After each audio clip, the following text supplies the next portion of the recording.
Hello everyone. I just wanted to make a video to address sort of the lingering questions that we've been receiving ever since we made the commitment to move to Texas. We made the commitment about a month ago. It's been something that I've played with in my head after visiting there about 2.5 years ago.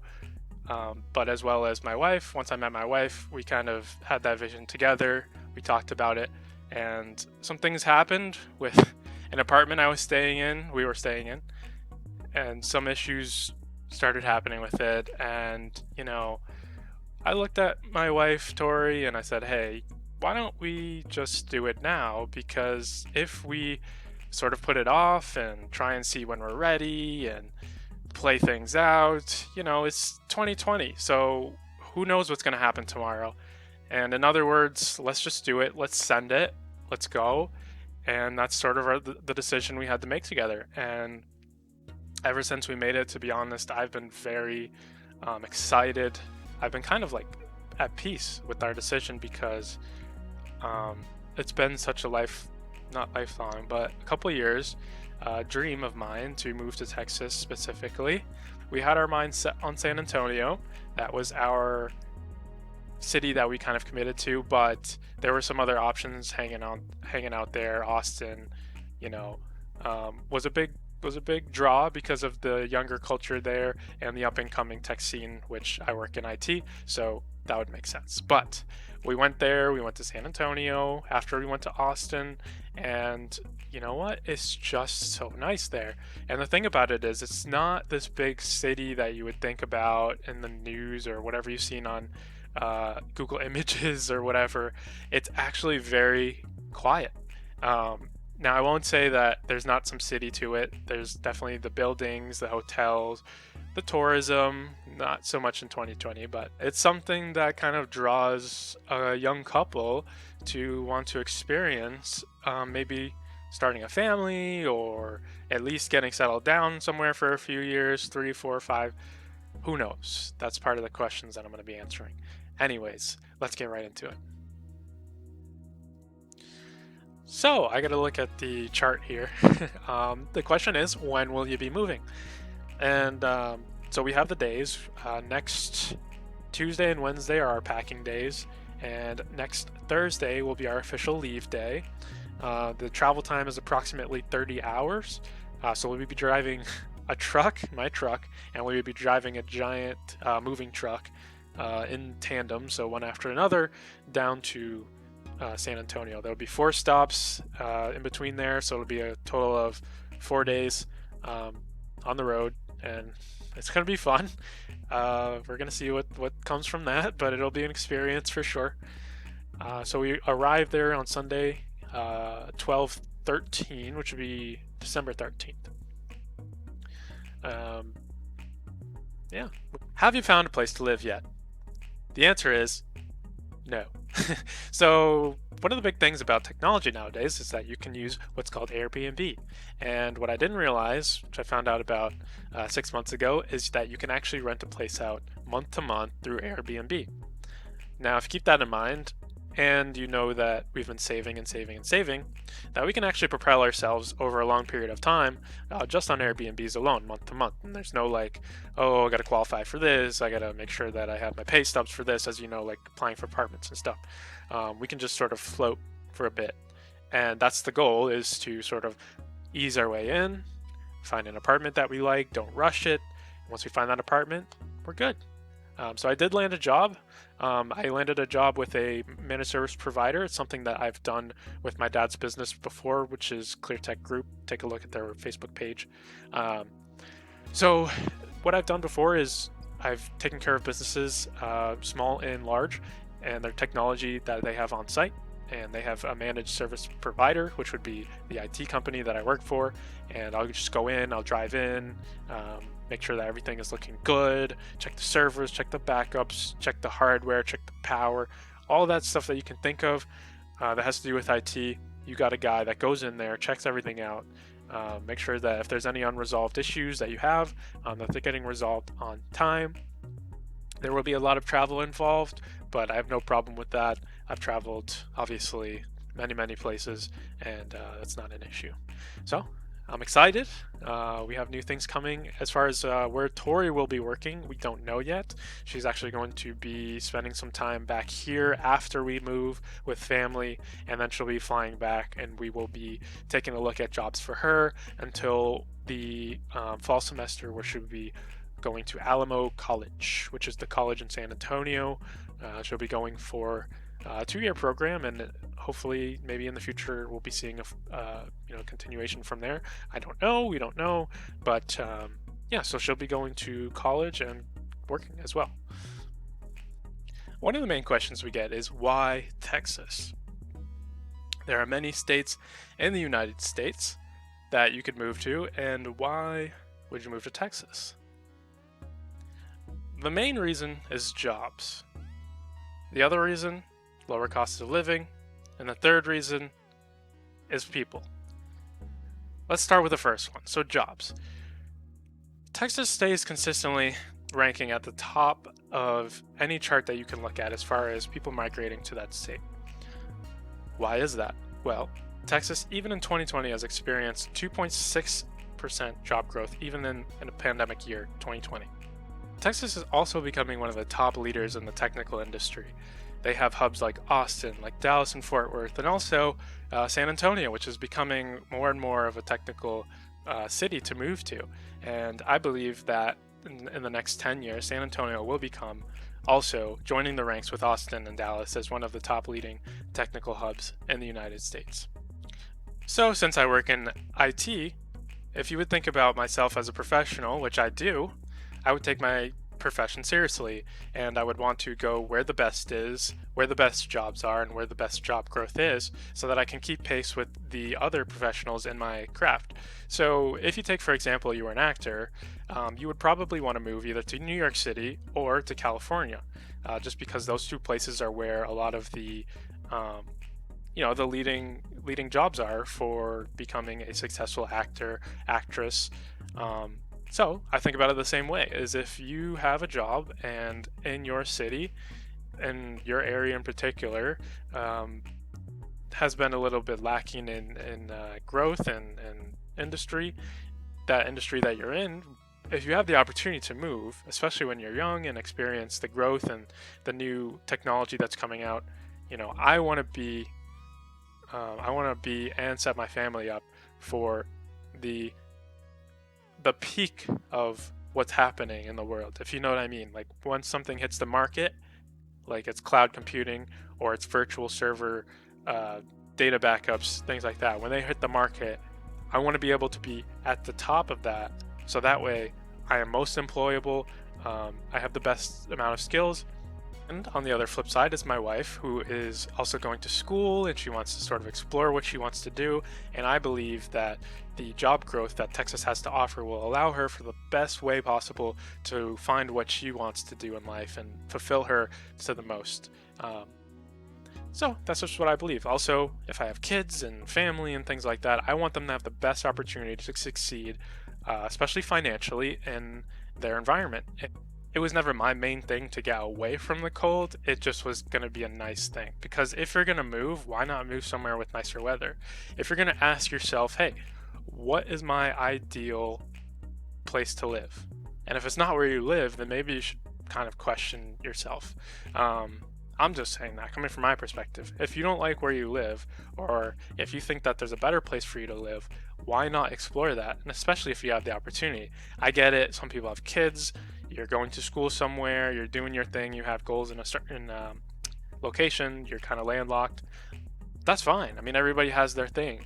But it just so happened that we were intersecting a path that would lead us either to another state or to stay and settle down here. And that's where we're at. So reason number 2, lower cost of living. Now this one's fairly obvious. Anybody that lives around here knows how ridiculous house prices have become, and also trying to rent. Everybody that has grown up here and has heard about houses down south have been probably blown away by the housing prices that compare down there as to up here. Maybe some places in Georgia and North Carolina. That's often a place that people look at to retire to from up here, and there's a good reason for that. It's that trying to buy a house up here right now as a brand new house or something that's been renovated is preposterous. It's honestly, I don't know who they're selling to. I don't understand it, and I'm getting to the point where I'm not going to complain about it for too long without actually doing something, which is leaving. And to be honest, I don't feel like I'm being unrealistic about the situation. It's just what it is. It's very tough for people that are trying to make a standard living to afford housing here. It's just, it is what it is. And honestly, I'm tired of it. I think maybe more people should speak up about it, but it is what it is. And if you have a degree here, you should be okay. If you're sort of on that, getting your degree or just have your degree and you're paying off college loans, is hard. Let me tell you, it's hard. So I just want to say I feel for you guys that are going through the same thing, that are sort of still getting themselves settled in this area, and I encourage you to look outside of Massachusetts and the surrounding New England areas.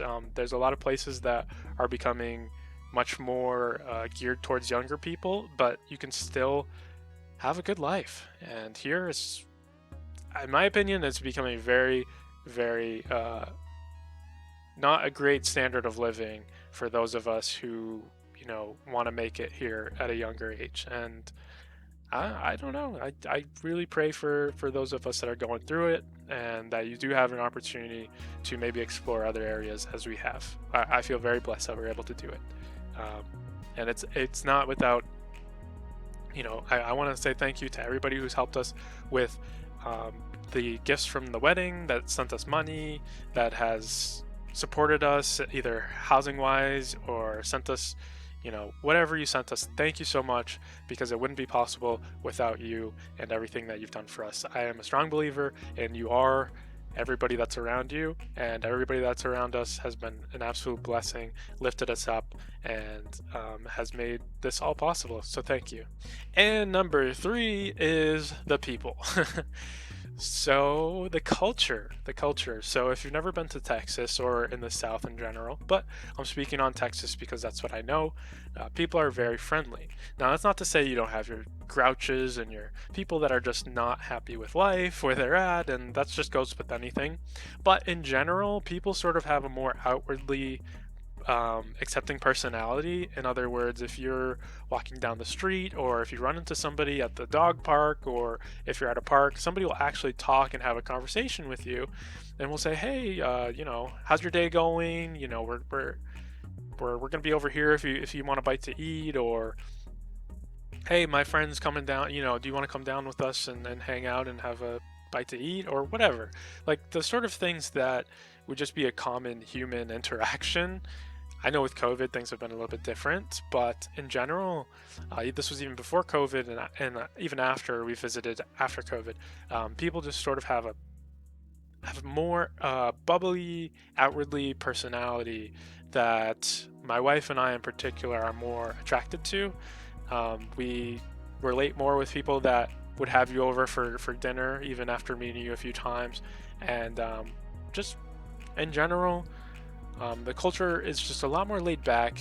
You're not having this strong pressure to keep up with the Joneses. Big things that I've noticed about people in the North is they sort of have this idea that in order to be successful and be happy, that they have to have really, really nice things, and they drive Lexuses and they drive Mercedes, and they want the nice things and all that stuff. And I don't think there's anything wrong with that per se, but I think people get a little bit carried away with it, and they just do it to keep up with people around them.